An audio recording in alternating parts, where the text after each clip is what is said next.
Hello दोस्तों, मैं परमीत कुमार अपने यूट्यूब चैनल परमीत क्लासेज पर आपका स्वागत करता हूं। और आज हमारा टॉपिक है मांग वक्र का ढलान ऋणात्मक क्यों होता है। नंबर 1,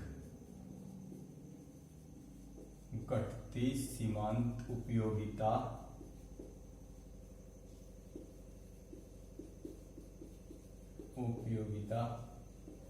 का नियम। अन्य बातें समान रहने पर जब एक निश्चित कीमत पर एक वस्तु की अधिक इकाइयों का उपभोग किया जाता है तो उससे क्या है, प्राप्त होने वाली सीमांत उपयोगिता कम होती जाती है। इसे मैं आपको तालिका और चित्र के माध्यम से स्पष्ट तरीके से समझाता हूं।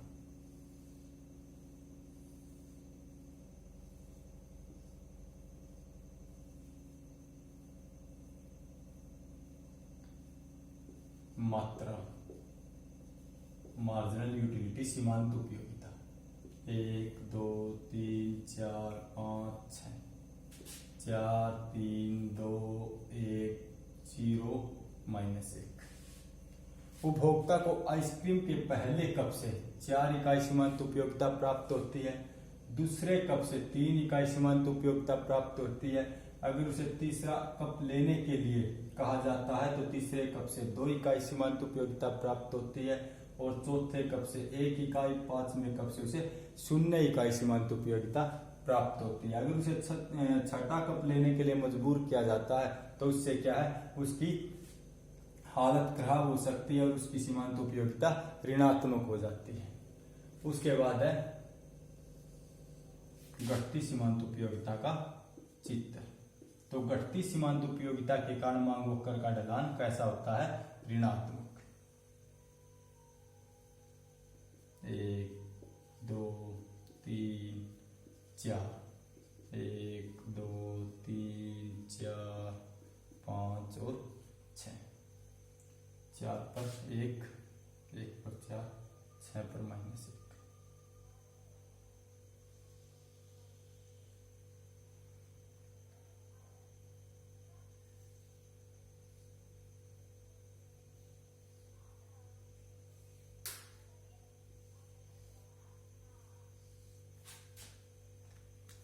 यह है सीमांत उपयोगिता और यह है आइसक्रीम की मात्रा। जब आइसक्रीम की मात्रा 1 है तो उपभोक्ता को 4 इकाई सीमांत उपयोगिता प्राप्त होती है। जब आइसक्रीम की मात्रा 2 है तो उपभोक्ता को 3 इकाई सीमांत उपयोगिता प्राप्त होती है। जब आइसक्रीम की मात्रा 3 है तो उपभोक्ता को 2 इकाई सीमांत उपयोगिता प्राप्त होती है। जब आइसक्रीम की मात्रा 4 है तो उपभोक्ता को 1 इकाई सीमांत उपयोगिता प्राप्त होती है। ये हमारा ए बी मांग वक्र है। जब आइसक्रीम की कीमत कितनी है, 5, जब आइसक्रीम की कीमत 5 है तो उपभोक्ता को 0 इकाई सीमांत उपयोगिता प्राप्त होती है। ये क्या है, 0। अगर उपभोक्ता को और 1 कप लेने के लिए मजबूर किया जाएगा तो उससे क्या है, उसकी सीमांत उपयोगिता ऋणात्मक हो जाती है। तो ऐसी स्थिति में छठी इकाई पर उसकी सीमांत उपयोगिता ऋणात्मक हो जाती है। तो ऐसी स्थिति में मांग वक्र का ढलान ऋणात्मक है, क्योंकि जैसे जैसे वस्तु की मात्रा बढ़ती जाती है उससे प्राप्त होने वाली सीमांत उपयोगिता भी घटती जाती है और सीमांत उपयोगिता के साथ साथ उस वस्तु की कीमत भी घटती जाती है। उसके बाद है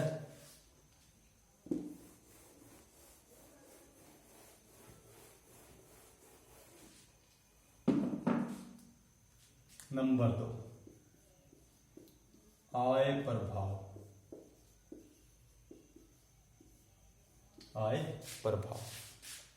जब एक वस्तु की कीमत में परिवर्तन के कारण उपभोक्ता की वास्तविक आय में होने वाले परिवर्तन का वस्तु की मांग पर जो प्रभाव पड़ता है उसे आय प्रभाव कहा जाता है।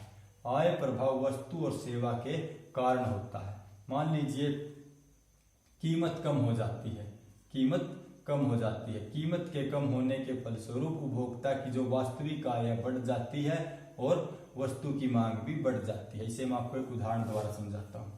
मान लीजिए उपभोक्ता की जो टोटल इनकम है वो 15 रुपए है और वस्तु की जो कीमत है प्रारंभिक वो है 5 रुपए। तो हम सेब का उदाहरण लेते हैं, सेब की कीमत है 5 रुपए। तो 5 रुपए में उपभोक्ता कितनी सेब खरीद सकता है? 3 सेब। अगर सेब की कीमत कम होकर 3 रुपए हो जाती है तो 3 सेब खरीदने के लिए उसे क्या है, 3 तिया 9 रुपए खर्च करने पड़ेंगे। और जो 15 रुपए में से जो 9 रुपए खर्च करने के बाद कितने रुपए बचे? 6 रुपए। तो 6 क्या है? उपभोक्ता की वास्तविक आय है। अगर उपभोक्ता इस वास्तविक आय को चाहे तो ये सेब खरीदने के लिए खर्च कर सकता है या कोई दूसरी वस्तु खरीदने के लिए खर्च कर सकता है। तो कीमत के कम होने पर उपभोक्ता की वास्तविक आय भी बढ़ जाती है और वस्तु की मांग भी बढ़ जाती है। तो ऐसी स्थिति में मांग वक्र का ढलान कैसा होता है? ऋणात्मक होता है। क्योंकि जैसे वस्तु की कीमत बढ़ जाती है तो कीमत के बढ़ने पर मांग कम हो जाती है। अगर कीमत कम हो जाती है तो क्या है? मांग बढ़ जाती है। उसके बाद है नंबर 3,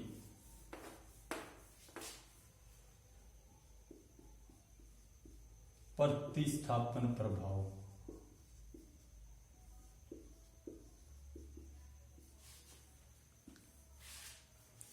जब एक वस्तु अपनी दूसरी स्थानापन्न वस्तु की तुलना में सस्ती हो जाती है तो उस वस्तु का दूसरी वस्तु के लिए स्थानापन्न किया जाता है। जैसे चाय और कॉफी 2 स्थानापन्न वस्तुएं हैं। अगर चाय की कीमत बढ़ जाती है तो उसके स्थान पर क्या है? कॉफी का अधिक मात्रा में प्रयोग किया जाता है तो कॉफी की मांग बढ़ जाती है और चाय की मांग क्या है? कम हो जाती है। इसे मैं आपको अलग अलग चित्र बनाकर समझाता हूं। OXY, ये DD मांग वक्र है और ये है चाय की कीमत और ये है कॉफी की मांग, कॉफी की मात्रा। चाय की प्रारंभिक कीमत OP और मात्रा कॉफी की मात्रा OQ है। अगर चाय की कीमत बढ़कर OP1 हो जाती है तो कॉफी की मात्रा क्या हो जाती है? OQ1 हो जाती है। तो चाय की कीमत बढ़ने पर कॉफी की मात्रा बढ़ जाती है, लेकिन चाय की कीमत बढ़ने पर इसकी क्या है? कीमत के बढ़ने पर इसकी क्या? मांग कम हो जाती है। तो ऐसी स्थिति में OXY मांग वक्र का ढलान कैसा होता है? ऋणात्मक होता है। यह है चाय की कीमत P प्राइस और यह है चाय की मात्रा Q क्वांटिटी मात्रा। चाय की कीमत OP और प्रारंभिक जो चाय की मात्रा OQ। जब कीमत बढ़कर OP1 हो जाती है तो उसकी मात्रा क्या है? कम होकर OQ1 हो जाती है। तो एक वस्तु के लिए मांग वक्र का ढलान कैसा है? ऋणात्मक। लेकिन अगर एक वस्तु की कीमत बढ़ जाती है तो दूसरी वस्तु की क्या? मांग बढ़ जाती है। तो ऐसी स्थिति में मांग वक्र का ढलान कैसा होता है? धनात्मक। तो वस्तु के लिए कैसा मांग वक्र? ऋणात्मक मांग वक्र। तो ऐसी स्थिति में मांग वक्र का ढलान कैसा होता है? ऋणात्मक। दूसरी तरफ अगर चाय की कीमत कम हो जाती है तो कीमत के कम होने पर कॉफी की मांग क्या है? कम हो जाती है, क्योंकि वस्तु की कीमत किसकी? चाय की कम हुई है। तो लोग क्या है? कॉफी के स्थान पर चाय का ज्यादा प्रयोग करेंगे। तो चाय की कीमत कम होने पर चाय की मात्रा भी बढ़ जाती है, क्योंकि चाय की कीमत कम होने पर क्या है? चाय सस्ती हो जाती है और कॉफी का प्रयोग बंद हो जाता है और उसके स्थान पर किसका प्रयोग किया जाता है? चाय का। तो चाय की क्या है? मात्रा बढ़ जाती है। तो ऐसी स्थिति में मांग वक्र का ढलान कैसा होता है? ऋणात्मक। उसके बाद है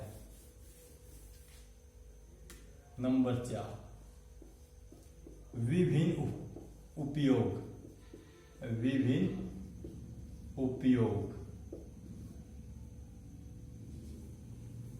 विभिन्न उपयोग वाली वस्तुएं।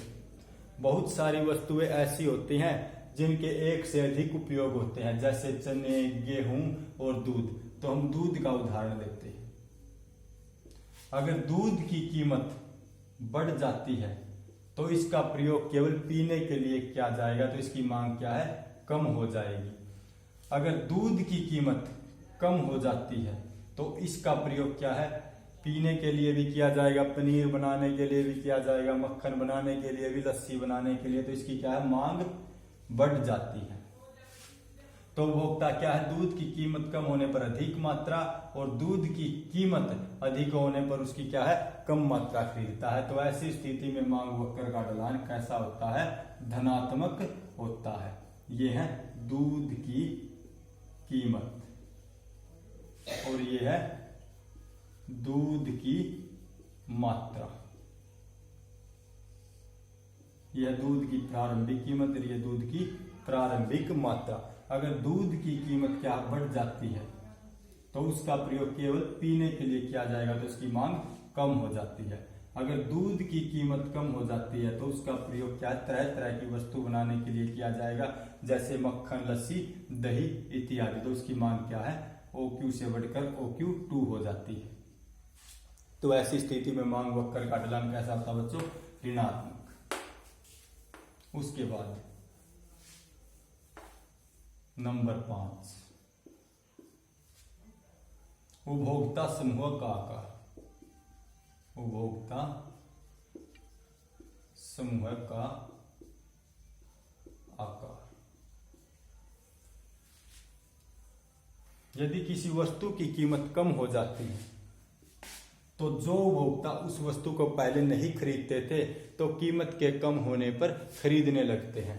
मान लीजिए कोई वस्तु, हम सेब का उदाहरण लेते हैं। अगर सेब की कीमत 10 है तो 10 कीमत पर जो उपभोक्ता इसे नहीं खरीदते थे, अगर सेब की कीमत कम होकर 5 हो जाती है तो वही उपभोक्ता 5 रुपए कीमत पर इस सेब को खरीदने लगते हैं। तो क्या है, सेब की कीमत कम होने पर इसकी क्या है, मांग बढ़ जाती है। अगर यही सेब 10 से बढ़कर 20 रुपए किलो हो जाए तो क्या करेंगे लोग, कीमत के बढ़ने पर जो उपभोक्ता इसे 10 रुपए प्रति इकाई पर खरीदते थे वो इसे 20 रुपए प्रति इकाई पर कम खरीदेंगे, तो कीमत के बढ़ने पर क्या है, मात्रा कम हो जाती है। तो ऐसी स्थिति में भी मांग वक्र का ढलान कैसा होता है दोस्तों, ऋणात्मक होता है, OXY। यह है सेब की कीमत और यह है सेब की मात्रा। अगर सेब की कीमत OP से बढ़कर OP1 हो जाती है तो उसकी मात्रा OQ से कम होकर OQ1 हो जाती है। अगर सेब की कीमत कम हो जाती है OP से OP2 तो उसकी मात्रा बढ़कर OQ से OQ2 हो जाती है। तो ऐसी स्थिति में दोस्तों मांग वक्र का ढलान ऋणात्मक होता है। नंबर 1, घटती सीमांत उपयोगिता के कारण, एक आय प्रभाव के कारण, एक प्रतिस्थापन प्रभाव के कारण एक वस्तु के लिए, दूसरा चौथा विभिन्न उपयोग वाली वस्तुओं और उपभोक्ता समूह का आकार। तो ऐसे तत्वों के कारण क्या है, मांग वक्र का ढलान ऋणात्मक होता है। अगर वीडियो पसंद आई तो दोस्तों वीडियो को लाइक करना और चैनल को सब्सक्राइब करना और वीडियो को अपने दोस्तों के साथ शेयर करना।